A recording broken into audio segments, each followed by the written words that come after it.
Visible है? Hello, screen visible बच्चों? Hello. Yes sir visual. ठीक है, तो लास्ट क्लास में हमने क्या डिस्कस किया था कि कैसे एक बैलेंस टू फेज सप्लाई अगर हम देंगे सर्वो मोटर को तो कैसे उसको ऑन पेपर एनालाइज करेंगे। उसके लिए सिमेट्रिकल कंपोनेंट में ब्रेक करना सीखा था हमने। फिर क्या देखा था हमने कि कैसे हम उसको मतलब डबल रिवॉल्विंग फील्ड थ्योरी से भी कोरिलेट कर सकते हैं। यानी दो मोटर एक पॉजिटिव सीक्वेंस और नेगेटिव सीक्वेंस को रिप्रेजेंट करते हुए हमने सेम शाफ्ट से कपल्ड कर दिया। उसके बाद देखा कि एक फॉरवर्ड मोशन को दूसरा बैकवर्ड को, यानी एक फॉरवर्ड स्लिप को रिप्रेजेंट करेगा एस तो दूसरा बैकवर्ड स्लिप 2-s। ये सारी चीजें होती हैं। फिर मैंने बताया था कैसे हम मतलब अप्रोक्सीमेटेड इक्विवेलेंट सर्किट या इक्विवेलेंट सर्किट ड्रॉ करते हैं और मैथमेटिकल एनालिसिस को परफॉर्म करते हैं। ये सारी चीजें हम न्यूमेरिकल के उससे समझने की कोशिश करेंगे। ठीक है, ये न्यूमेरिकल मैंने लिया है ताकि मैं ये जो चीजें हो रही हैं, जो आपने इक्विवेलेंट सर्किट ड्रॉ किया, फिर R1 X1 का लॉजिक लेके ये सारी चीजें कैलकुलेट करने की कोशिश करी। ठीक है, वो चीज मैं बताने की कोशिश करता हूँ। यहाँ पे देखो, यहाँ पे क्या दिया हुआ है क्वेश्चन में, two phase 4 pole servo motor, यानी नंबर ऑफ पोल्स कितने हैं आपके, P equal to 4। Clear? Frequency कितनी है, 50 हर्ट्ज। क्लियर? क्या क्या दिया हुआ है, R1 दिया हुआ है 360 ओम, R2 दिया हुआ है 250 ओम, X1 की वैल्यू X2 के बराबर है जो कि 50 ओम है, और Xn की वैल्यू दी गई है हमें। क्लियर? तो क्वेश्चन में क्या कह रहा है, this motor is operated with 115 volt across the reference winding. यानी VR की वैल्यू कितनी हो गई, VR कितना हो गया 15 वोल्ट, क्लियर, मैग्नीट्यूड के टर्म में। और क्या दिया हुआ है, and 75 volt across the control winding, यानी VC की वैल्यू दी गई है 75 वोल्ट। और क्वेश्चन में दिया हुआ है the latter leading the former by 90 degree, यानी VC यहाँ पे VR से 90 डिग्री लीड कर रहा है। ये भी क्वेश्चन में मेंशन है। यानी आपको अगर पोलर फॉर्म में लिखना है तो VR को लिखेंगे आप 115 angle 0 degree volt and VC लिखेंगे आप 75 एंगल 90 डिग्री वोल्ट। क्लियर? ठीक है, और क्या दिया हुआ क्वेश्चन में, कैलकुलेट द स्टेटर करंट, यानी मुझे स्टेटर करंट फाइंड आउट करना है। IR की वैल्यू क्या होगी, आउटपुट पावर फाइंड आउट करना है, PN, जो भी मैकेनिकल आउटपुट पावर होगा वो फाइंड आउट करना है। मोटर का टॉर्क फाइंड आउट करना है, टॉर्क क्या होगा। स्लिप गिवन है S equal to 0.5। S equal to 0.5 देने का सबसे बड़ा एडवांटेज क्या हो जाता है, मतलब S की वैल्यू क्या है 0.5 है। ठीक है ना, अगर आप यहाँ से NR की वैल्यू फाइंड आउट करेंगे तो NR इक्वल टू क्या आ जाएगा 1 माइनस एक्स इंटू NS, और NS की वैल्यू क्या होगी 120 F/P। Clear? 120 into 50, number of pole कितना गिवन है 4, कितना आ जाएगा ये 1500 RPM। ये आपको गिवन है क्वेश्चन। क्लियर? यानी S की वैल्यू अगर 0.5 है तो SF यानी forward slip S equal to 0.5 हो जाएगा, और जो बैकवर्ड स्लिप है SB वो 2 माइनस S यानी 1.5 हो जाएगी। ठीक है, ये चीजें दी हैं। और क्या दिया हुआ है, the rotational losses under conditions given above are 0.7 watt, यानी की रोटेशनल यानी इलेक्ट्रिकल चीज होने के बाद जो रोटेशनल लॉसेस है उसकी वैल्यू 0.7 वाट गिवन है। ये सारी चीजें आपको गिवन है। बोथ द वाइंडिंग है इक्वल नंबर ऑफ टर्न्स, ये भी गिवन है, यानी नंबर ऑफ टर्न्स में कोई चेंज नहीं। ठीक है, अब हमें क्या करना है, हमें अननोन क्या क्या है हमारे लिए, IR, PM, P और S की वैल्यू। IR का मतलब यहाँ पे हम IR भी निकालेंगे और IC भी कैलकुलेट करेंगे कि IC की वैल्यू क्या आ रही है। दोनों चीजें हमें कैलकुलेट। ठीक है, तो सबसे पहले अगर हम वहां पे बात करें तो हमने VR1 की जो वैल्यू निकाली थी तो क्या आई थी? हेलो, VR1 की वैल्यू, VR देखो, VR और VC गिवन है। VR1 की वैल्यू VR और VC के टर्म में क्या आया था? 1/2 into simple some of VR plus VC, जो कि इमेजिनरी पार्ट आ नहीं रहा था, इमेजिनरी पार्ट की वैल्यू 0 थी। क्लियर? वैसे भी वहां पे क्या बन रहा था, आपने लास्ट क्लास में देखा होगा, तो ये आपका VC1 था और ये आपका VR1 था। क्लियर? सिमिलरली ये आपका VR1 था, VR2 था और VC2 इससे लेकर था।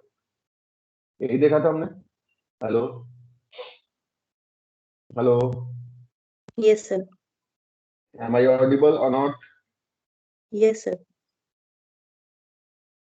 ठीक है, तो लास्ट क्लास में ये सारी चीजें डिस्कस हो चुकी थी। ठीक है, बस हम क्या कर रहे हैं, उसको इम्प्लीमेंट करने की कोशिश कर रहे हैं। तो VR2 की वैल्यू क्या आ जाएगी यहाँ पे? VR2 की वैल्यू क्या आई थी? 1/2 इंटू क्या है बताओ? VR minus VC। हम ये VR1 और VR2 क्यों निकाल रहे हैं, कोई बताएगा? हम VR1 और VR2 ही क्यों निकाल रहे हैं?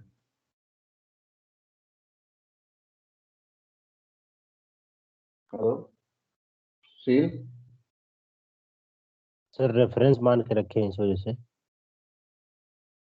क्योंकि हमने जो सर्किट ड्रॉ किया था फॉरवर्ड स्लिप और बैकवर्ड स्लिप के लिए, वो क्या था इक्विवेलेंट सर्किट?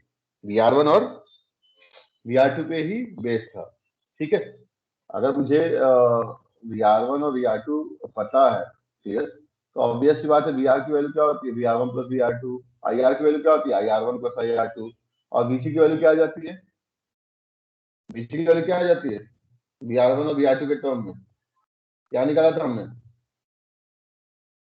हेलो, ऐसे मत करो भाई। हमने ये बताया था ना जब एनालिसिस शुरू की थी, तो VR इक्वल टू क्या था? VR1 प्लस VR2 के बराबर था। सिमिलरली IR की वैल्यू भी क्या थी? IR1 प्लस IR2 के बराबर थी। यही एनालिसिस लेके चले थे हम लोग। और VC क्या था हमारा? VC1 प्लस VC2 था। और हमने क्या किया था? सिंपली यहाँ पे R1 के टर्म में वैल्यू पुट कर दी थी, तो क्या आया था ये हमारा? हेलो, JVR1 माइनस क्या आया था? J VR2। Times of VR1 minus VR2। यही चीज आई थी ना निकल के, कुछ और आ गया था? यस सर, यही आया था। तो हम यहाँ से सबसे पहले VR1 कैलकुलेट करेंगे। VR1 की वैल्यू क्या आ जाएगी यहाँ से,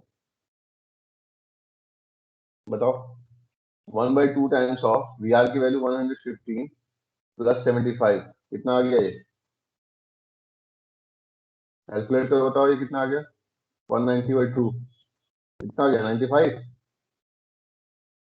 हेलो,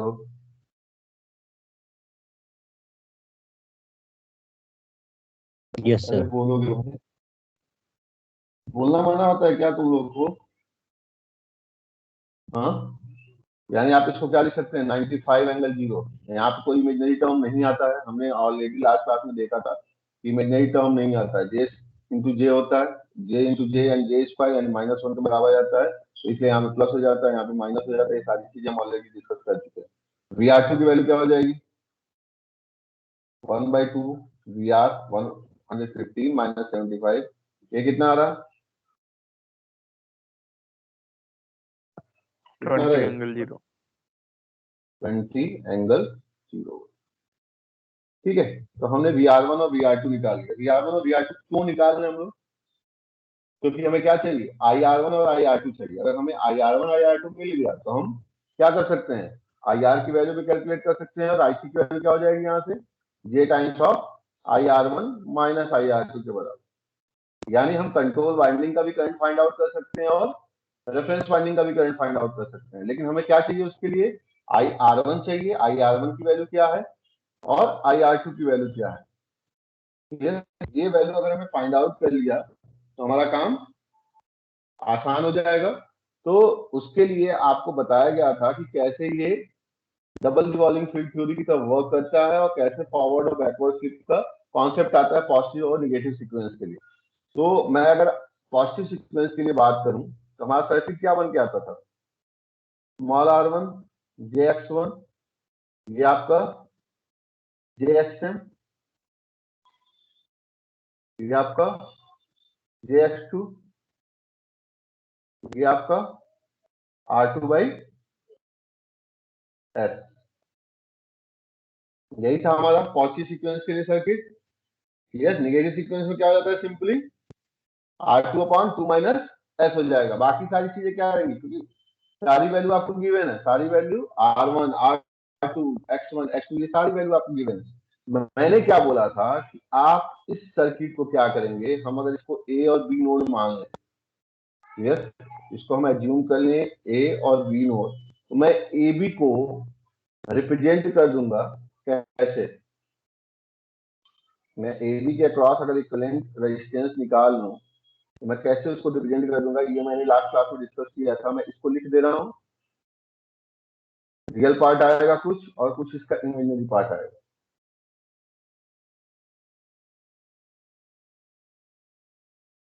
अगर ए बी के क्रॉस आप इक्विवेलेंट रेजिस्टेंस निकालेंगे तो ये रियल पार्ट आएगा, R1 कैपिटल मान ले रहा हूं मैं, और ये कैपिटल JX1 आएगा। ठीक है, ये आपका स्मॉल r1 और JX1 तो रहेगा ही रहेगा। तो यानी कि RAB मतलब ZAB निकालना जरूरी है। अगर ZAB आपने फाइंड आउट कर लिया तो क्या हो गया, आपने सर्किट आसानी से ड्रॉ कर दिया। ये आपका VR1 हो गया और ये आपका IR1 हो गया। क्लियर? तो ZAB की वैल्यू क्या हो जाएगी, ZAB क्या होगा, R2/S और JX2 क्या है, सीरीज में है, तो सिंपली R2/S प्लस JX2 हो जाएगा क्योंकि ये सीरीज में है। और किसके पैरेलल है ये जो एलिमेंट है किसके पैरेलल है, JXM के। ये XM के पैरेलल है। तो ऑब्वियस सी बात है क्या हो जाएगा, ये सीरीज में और इसके पैरेलल, ये सब चीजें तो आप बचपन से करते आ रहे हो, पैरेलल टू JXM। तो क्या आ जाएगा इसकी value, R2/S plus JX2 into JXM upon R2/S plus J times of X2 plus XM। Clear? हमें क्या करना है, केवल सारी वैल्यू पुट करके इसको रियल और इमेजिनरी पार्ट में बस लिख देना। वैल्यू पुट करो, वैल्यू पुट करें। एक्सएल की वैल्यू कितनी है हमारी, R2 की वैल्यू कितनी है हमारी, हेलो,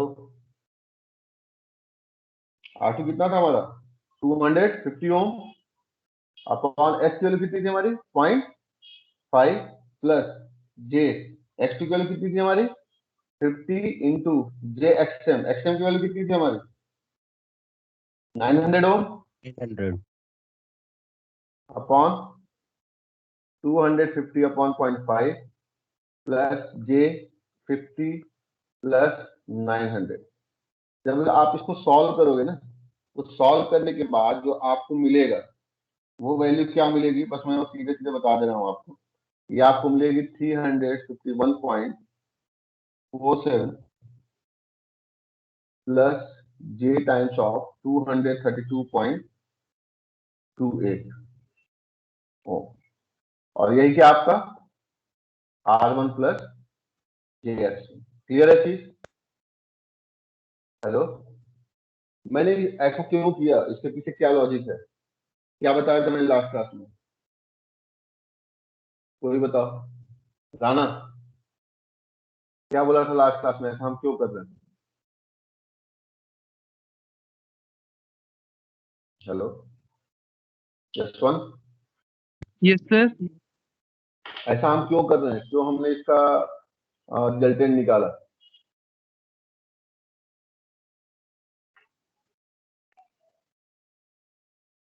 क्या बताया था लास्ट क्लास में मैंने इस सर्किट का, ये आपका VR1 था, ये आपको IR1 था, मुझे निकालना क्या, IR1 निकालना है। मैंने इस सर्किट को इस सर्किट में चेंज किया, क्यों किया,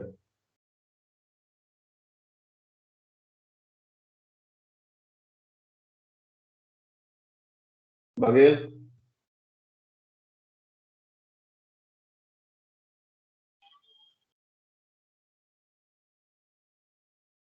यशवंत? सर कैलकुलेशन इजी करने के लिए। कैलकुलेशन इजी करने के लिए सिंपल सी बात है कि यहाँ पे सिंपल सीरीज सर्किट हो जाएगा, और आपको अगर IR1 निकालना है तो VR1 अपॉन टोटल इम्पीडेंस के बराबर हो जाएगा, जो भी टोटल इम्पीडेंस आ रहा है। कैलकुलेशन इजी करने के लिए ही किया है, इसमें आपको सोचना भी नहीं है कि क्यों किया है, ये केवल कैलकुलेशन इजी करने के लिए किया है ताकि आप IR1 की वैल्यू सीधे सीधे सीरीज सर्किट से फाइंड आउट कर सके। तो IR1 की वैल्यू क्या हो जाएगी, IR1 क्या हो जाएगा, VR1 upon R1 plus JX1 plus capital R1 plus J capital X1 के बराबर हो जाएगा। वैल्यू पुट कर दे, VR1 की वैल्यू कितनी थी हमारी, केवीएल लगाएंगे तो यही चीज निकल के आएगी ना।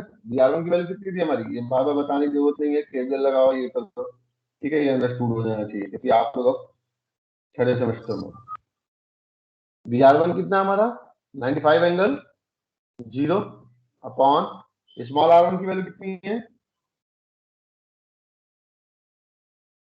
बोलते जाओ बच्चों, स्मॉल R1 कितना है 360 प्लस J50 प्लस ये कितना आया है 315.47 प्लस J टाइम्स ऑफ 232.28, ठीक है। आप क्या करोगे, इसका रेक्टेंगुलर फॉर्म से पोलर फॉर्म में कन्वर्जन करोगे, आपको ये जो मिल के आएगा ये आपको मिलेगा जब आप रेक्टेंगुलर टू पोलर कन्वर्जन करोगे। आपको क्या करना है, डिनोमिनेटर को पहले तो रियल पार्ट को एक साथ लिखना है, फिर इमेजिनरी पार्ट को एक साथ लिखना है, कैलसी आपके पास रहेगी, रेक्टेंगुलर टू पोलर कन्वर्जन कर लेंगे, डिवाइड कर देंगे, आपको वैल्यू जो मिल जाएगी वो मिल जाएगी 0.124 एंगल माइनस 21.64 डिग्री एम्पियर। आपको यहां से क्या मिल गया, क्या मिल गया यहां से आपको IR1। सिमिलरली आप क्या करेंगे, IR2 भी कैलकुलेट करेंगे, लेकिन IR2 के लिए बस क्या चेंज हो जाएगा, IR2 के लिए क्या चेंज हो जाएगा, हेलो, तब वो R2/2 माइनस एस हो जाएगा। R2/2 माइनस, बस सिंपल यही चीज होना है। आपका अब सर्किट क्या हो जाएगा, अब आपको IR2 कैलकुलेट करना है, आपका सर्किट VR2 ये IR2, अब ये सर्किट हो जाएगा आपका ये चीज R2/2 माइनस एस हो जाना, ठीक है।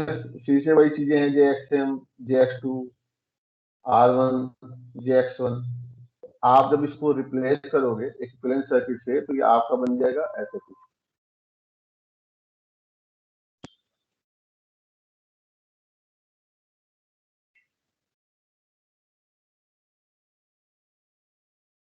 ये स्मॉल R1 ये JX1, इसको मैंने R1 डैश ले लिया, इसको मैंने JX1 डैश ले लिया, ठीक है। तो यहाँ भी वही चीज होना है। अगर मैं यहाँ पे बात करूं कि AB के अक्रॉस A डैश और B डैश के अक्रॉस मान लिया हमने, तो JA डैश B डैश की वैल्यू क्या होगी, क्या हो जाएगी R2/2 minus S plus JX2 parallel to JX, ठीक है। तो फिर से वही काम करना है हमें, तो क्या हो जाएगा R2/2 माइनस S, R2 की वैल्यू कितनी थी हमारी, R2 is 250 ohm by 2 minus S यानी 1.5 हो गया, प्लस J इंटू 50 पैरेलल है तो into JXM J into 900 upon 250 upon 1.5 plus J50 plus J900, clear. ये आपको मिल जाएगा ZA डैश B डैश।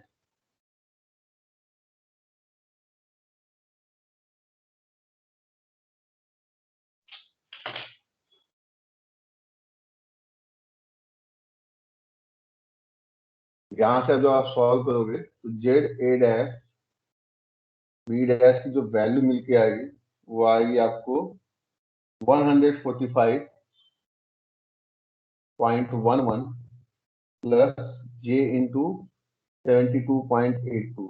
मैं इसको पोलर फॉर्म में क्यों नहीं कन्वर्ट कर रहा हूं, पोलर फॉर्म में क्यों नहीं कन्वर्ट कर रहा हूं, तो यहाँ से जो निगेटिव सीक्वेंस इम्पीडेंस आएगा वो क्या हो जाएगा, Z2 R1 plus JX1 plus ZA' के बराबर, यही तो होगा। यस, तो निगेटिव सीक्वेंस इम्पीडेंस की वैल्यू जो आएगी वो R1 plus JX1 plus ZA' यानी समेशन है। समेशन में आप कभी पोलर फॉर्म यूज ही नहीं करते हैं, आप हमेशा रेक्टेंगुलर फॉर्म यूज करते हैं, इसीलिए हमने यहाँ पे नहीं यूज किया। ठीक है, तो R1 की वैल्यू कितनी है हमारी, 360 plus J50 plus 145.11 plus J into 72.82, और ये वैल्यू क्या है, R1 dash plus JX1 dash के बराबर। ठीक है, यहाँ से आपको मिल जाएगा, फिर से वही काम IR2 की वैल्यू क्या हो जाएगी, VR2 अपॉन Z2 के बराबर। तो जब हम वैल्यू पुट करेंगे तो VR2 की वैल्यू कितनी है हमारी, कितनी निकाली हमने VR2 कितना आया था बच्चों, 20 angle 0 upon 360 plus J50 plus 145.11 plus J72.8, ये हमारा करंट आ जाएगा, और इसकी वैल्यू जो निकल के आएगी वो आपकी आएगी 0.0385 एंगल -13.70। ठीक है, तो इस तरह से हम क्या करेंगे, IR1 और IR2 की वैल्यू निकाल लेंगे। ठीक है, कई लोग ये सोचेंगे सर सीधे सीधे इक्विवेलेंट इंपीडेंस निकाल लीजिए ना, क्यों ऐसे, मतलब पहले आप A' B' कर रहे हैं, फिर R1 प्लस JX1 डैश कर रहे हैं, फिर ऐसा करने के पीछे क्या मोटो है, कोई बता सकता है, क्यों मैं AB equal to R1 plus JX1 लिख रहा हूँ, उसके बाद मैं IR1 कैलकुलेट करने की कोशिश कर रहा हूँ, मैं तो सीधे सीधे भी इक्विवेलेंट इंपीडेंस निकाल सकता था ना, कोई बताएगा।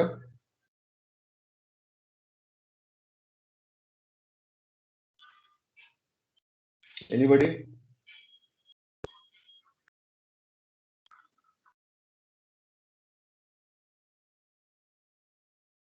कोई भी नहीं, आसना, यस सर। मैं क्यों ऐसा कर रहा हूँ, क्यों मैंने उसको R1 प्लस JX1 में लिखा, उसके बाद मैंने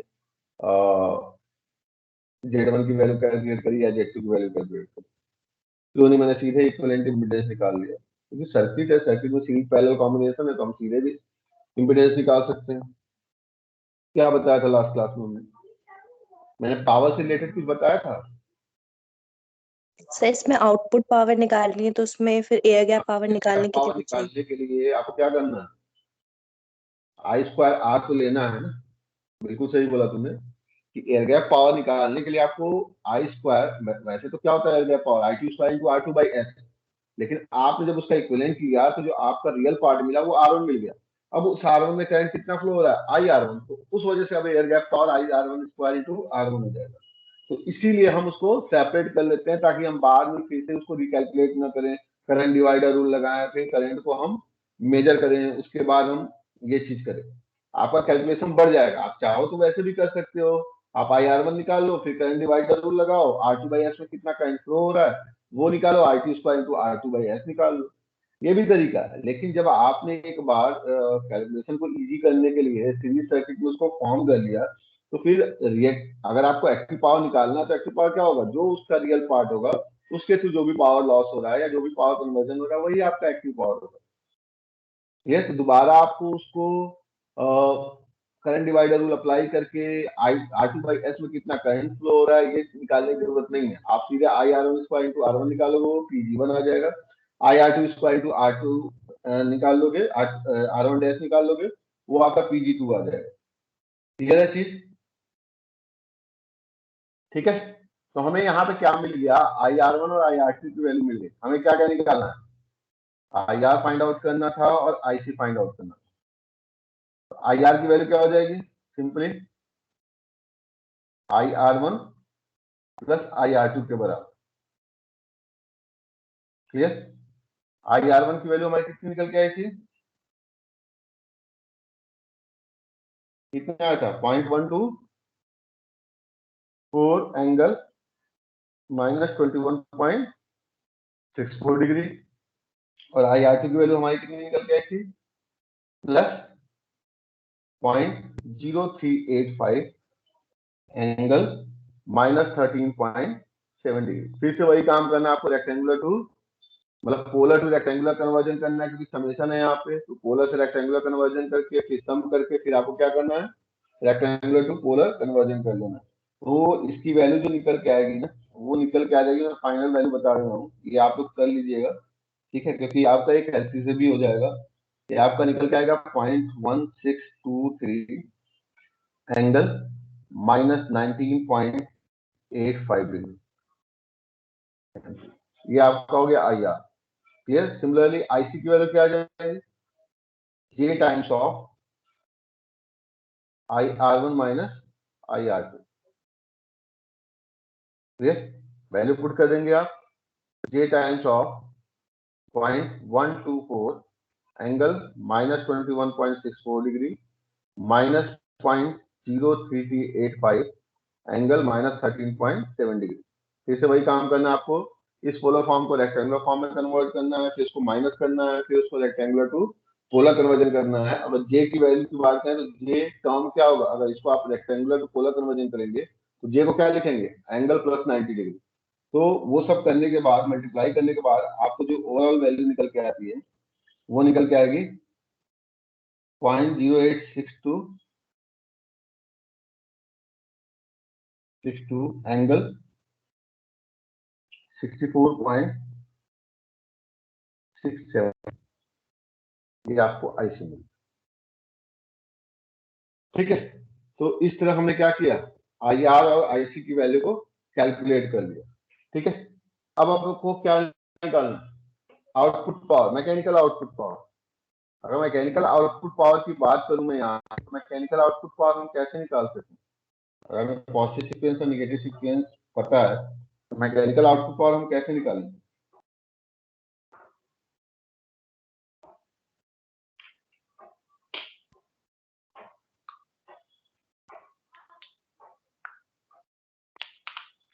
हेलो,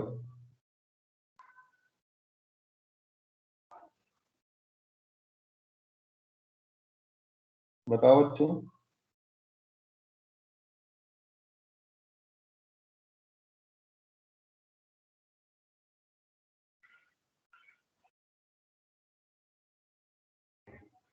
हेलो,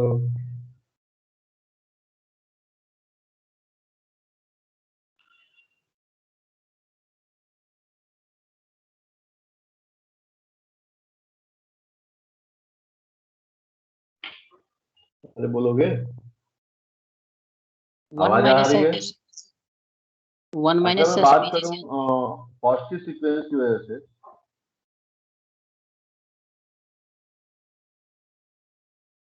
क्लियर, तो हमारा जो एयर गैप पावर होगा Pg1, क्लियर, इसकी वैल्यू क्या होगी, IR1 स्क्वायर इंटू R1।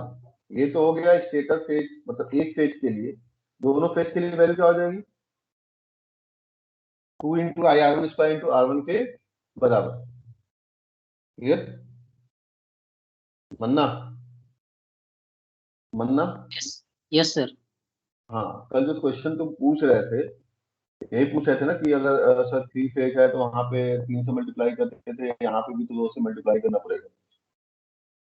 ये क्वेश्चन शायद जाते जाते यस सर। पूछा था तुमने। हाँ, तो वही चीज है यहाँ जी पे सर। कि पॉजिटिव सीक्वेंस की वजह से हमारा पावर जो जनरेट होगा वो IR1 स्क्वायर इंटू R1 होगा।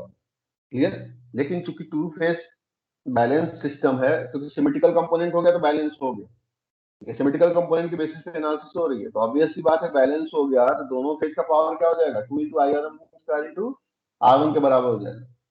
क्लियर है चीज, मैंने ऐसा क्यों बोला, जी सर। क्यों बोला, ध्यान से सुनो। ये Pg1 है, आप कहोगे कि रेफरेंस वाइंडिंग में सर पावर लॉस हुआ IR1 square into R1। Clear, और जो कंट्रोल वाइंडिंग है उसमें भी तो पावर लॉस होगा IC1 स्क्वायर इंटू R1, यही होगा ना। Hello, yes sir. ठीक है, और आपको भी पता है कि IC1 की जो वैल्यू है वो J टाइम्स ऑफ IR1 के बराबर होता है। मैग्नीट्यूड की मैं अगर बात करूंगा तो मॉड ऑफ IC1 क्या होगा, mod of J I R one के बराबर होगा, और mod of J I R one के बराबर होने का मतलब क्या हो गया, I C one equal to I R one के बराबर, क्योंकि बैलेंस सर्किट हो गया, इलेक्ट्रिकल कंपोनेंट हो गया, तो आई सी वन की वैल्यू का मैग्नीट्यूड आई आर वन के बराबर होगा ही होगा, तो पी जी वन की वैल्यू क्या आ जाएगी, 2 times of I R one square two R one के बराबर हो जाएगा। क्लियर। सिमिलरली नेगेटिव सीक्वेंस के लिए भी क्या हो जाएगा, अगर मैं नेगेटिव सीक्वेंस की बात करूं तो पीजीटी की वैल्यू क्या हो जाएगी, पीजी टू की 2 times of I R two square into R one dash जो भी आ रहा। क्लियर है चीज? हेलो, ये क्लियर है, समझना क्लियर है? Yes. Yes sir. ठीक है ना। तो क्यों हम 2 टाइम्स कर रहे हैं, उसके पीछे लॉजिक है, क्योंकि स्टेटर में 2 वाइंडिंग है और बैलेंस में हम क्या कहते हैं कि मतलब दोनों वाइंडिंग सिमिलर होनी चाहिए, बस क्या होना चाहिए, स्पेस कोऑर्डिनेशन होना चाहिए। इसीलिए नंबर ऑफ टर्न्स भी क्या दिया हुआ है क्वेश्चन में, साफ मेंशन है कि दोनों के number of turns equal. Clear. तो इस वजह से आपका जो स्टेटर साइड मतलब जो एनालिसिस करेंगे आप, तो जो पावर एयर गैप पावर आएगा वो आएगा आपका 2 times of I R one square into R one, और पीजी टू आएगा 2 times of I R two square into R one dash के बराबर। क्लियर। 2 क्यों हो रहा है, ये चीज क्लियर होना चाहिए, क्योंकि बैलेंस सर्किट है, 2 फेज बैलेंस सर्किट है, तो ऑब्वियस सी बात है कि दोनों फेज है तो दोनों फेज में पावर होना है। क्लियर। ठीक है। और आई सी वन की वैल्यू आई आर वन के बराबर है, आई सी टू की वैल्यू आई आर टू के बराबर, मैग्नीट्यूड बोल रहा हूँ। अदरवाइज तो आई सी वन लीड करेगा आई आर वन से 90 डिग्री और आई सी टू लैग करेगा आई आर टू से 90 डिग्री, लेकिन मैग्नीट्यूड दोनों का सेम है और पावर में आप मैग्नीट्यूड ही लेते हो। क्लियर। तो वैल्यू कैलकुलेट कर ले जरा, पीजी वन की वैल्यू क्या आ जाएगी यहाँ पे, 2 इंटू आई आर वन की वैल्यू हमारी कितनी थी, मैग्नीट्यूड, केवल मैग्नीट्यूड फोकस करेंगे हम यहाँ पे। आई आर वन का मैग्नीट्यूड कितना है, 0.124 एम्पियर, यही है ना? Hello yes sir. Hello. Yes sir. और आर वन की वैल्यू कितनी निकाली थी हमने जब जेड ए भी निकाला था, सर 351.47। 351.47। 47। क्लियर। Yes sir. ये कितना आ जा रहा है बताओ जरा, ये आपका आ जाएगा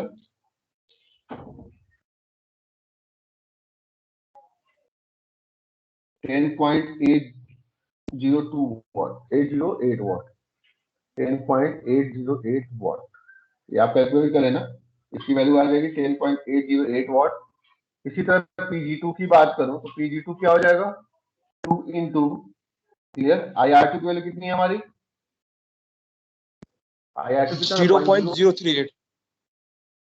0.385 का whole square, R one dash की वैल्यू कितनी निकाली थी हमने, 145.1। 145.1। ठीक है। इसको जब हम सॉल्व करेंगे तो इसकी वैल्यू आ जाएगी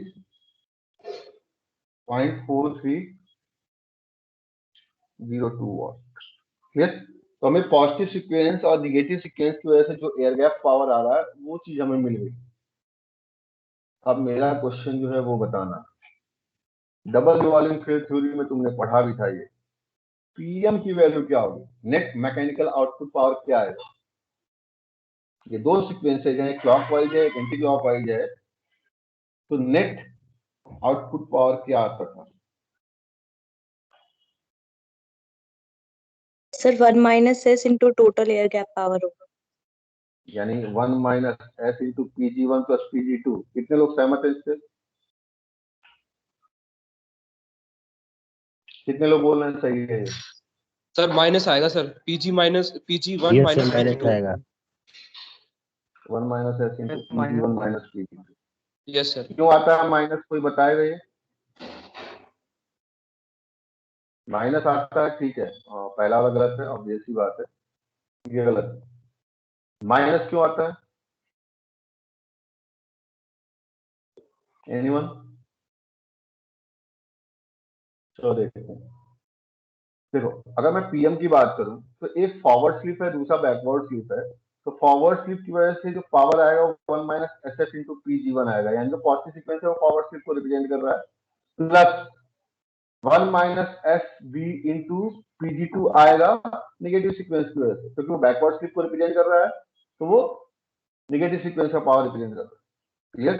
तो ऑब्वियस सी बात है 1 minus S F into P G one plus 1 minus S B into P G two, ये आपका नेट मैकेनिकल आउटपुट पावर होगा। कंफ्यूजन इसीलिए बच्चों को हो जाता है, वो 1 minus S into P G one plus P G two इसे लिख के चले आते हैं क्योंकि वो एक ही स्लिप लेके चल रहे हैं। लेकिन यहाँ पे तो दो स्लिप है ना, एक फॉरवर्ड स्लिप है, दूसरा बैकवर्ड स्लिप है। अगर मैं फॉरवर्ड स्लिप की बात करूँ तो वो तो एस के बराबर है, तो 1 minus S into P G one हो गया, प्लस अगर मैं बैकवर्ड स्लिप की बात करूँ तो 1 माइनस एस बी की वैल्यू जो है वो क्या होती है, एस बी की वैल्यू क्या होती है 2 माइनस एस के बराबर, ये पीजी टू हो गया। यानी वैल्यू क्या आ जाएगी 1 minus S into PG one plus यहाँ पे क्या आ जाएगा 1 minus two minus minus plus into PG two. Clear? ये क्या आ गया 1 minus S into PG one, और यहाँ पे आप क्या करेंगे एस माइनस वन आएगा ना, plus S minus one into PG two. आप माइनस साइन बाहर ले लीजिए या 1 माइनस एस कॉमन ले लीजिए, तो क्या आ जाएगा 1 minus S PG one minus PG two. तो इसको रटने की जरूरत नहीं है कि जो है वो value PG one minus PG two आती है। क्यों आती है?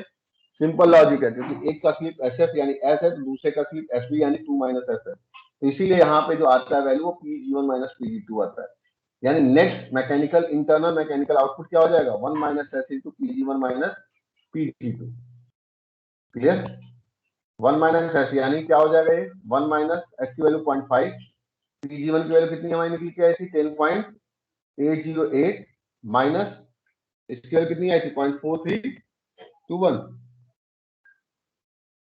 0.4302 वाट। ये वैल्यू जो निकल के आएगी वो वैल्यू आ जाएगी आपको 5.189 वाट। ये हमारा मिल गया पीएम। क्लियर? कई लोग क्या करते हैं, टॉर्क भी पूछा है ना, टॉर्क की वैल्यू क्या होगी, पीएम हमने फाइंड आउट कर लिया, इंटरनल मैकेनिकल आउटपुट। क्लियर? कई लोग क्या करते हैं यहीं पे छोड़ के चले आते हैं। कई लोग क्या करते हैं, अगर मान लो कंप्यूटर वगैरह में भी जा रहे हैं तो इंटरनल मैकेनिकल पावर आ गया, यही आपका आउटपुट पावर है, इसी को लिख के चले आएंगे। क्या ये सही है? क्या आउटपुट पावर आपका 5.189 होगा? Hello, yes sir. अच्छा ये बताओ क्वेश्चन में क्या रोटेशनल लॉस दिया हुआ है? यस सर, रोटेशनल लॉस दिया है सर ये सब 0.7। 5 दिया हुआ है।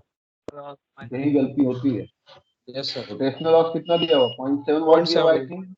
Yes sir.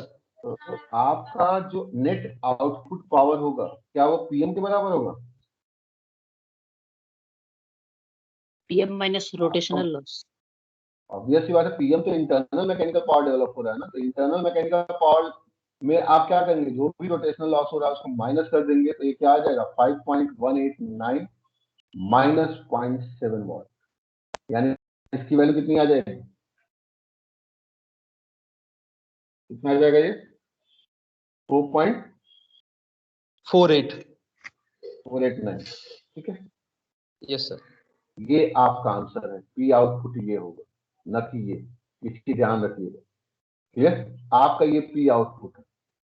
आंसर भी आपका ये होना चाहिए कि आउटपुट पावर इक्वल टू 4.489, क्योंकि आपसे क्वेश्चन में यही पूछा कि आउटपुट पावर क्या होगा, आउटपुट टॉर्क क्या होगा, ना कि इंटरनल मैकेनिकल पावर क्या डेवलप हो रहा है उसकी वैल्यू पूछी जा रही है। ये लॉजिक क्लियर होना चाहिए। अब हम बात करें टॉर्क की। टॉर्क की वैल्यू क्या होगी, जो भी आउटपुट पावर आपको मिल रहा है क्या करेंगे, ओमेगा आर से डिवाइड कर दें। यही पढ़ा है ना हमने। टॉर्क क्या होता है, output torque equal to output power upon rotor की स्पीड। यही पढ़ा है ना हमने, कुछ और पढ़ा है? Hello, yes sir. ठीक है, तो ये क्या हो जाएगा P output upon 1 minus S into omega S. Omega R क्या होता है, वो 1 minus S into omega S ही होता है, क्योंकि हमने देखा था कि सेम शाफ्ट से हमने कपल किया था, लेकिन रोटर की स्पीड क्या थी, ओमेगा आर के बराबर ही थी, वो 1 minus S into omega S ही होता है। क्लियर? यानी क्या हो जाएगा यहाँ पे 4.489 upon 1 minus S 1 minus 0.5, omega S की वैल्यू क्या हो जाएगी 2 pi by 60 into NS. NS की वैल्यू ऑलरेडी हमने कैलकुलेट किया हुआ है। एनएस की वैल्यू कितनी निकाली थी हमने, एनएस की वैल्यू कितनी निकाली थी 1500 RPM. 1500. 4.489 upon 0.5 into 2 pi by 60 into 1500 RPM। ये कई लोग क्या करते हैं ना, यहाँ पे आरपीएम की वैल्यू जो होती है वही पुट करके चले जाते हैं और आंसर लिख के चले जाते हैं, जबकि हमें क्या करना है, टॉर्क निकालने के लिए स्पीड हमेशा रेडियन पर सेकंड में लेनी होती है। तो रेडियन पर सेकंड में चेंज करने के लिए आपको क्या करना होता है, 2 पाई बाई 60 से डिवाइड करना होता है। ये सब तो कहानी आपको पता ही होगी। तो ये आंसर कितना आ जाएगा,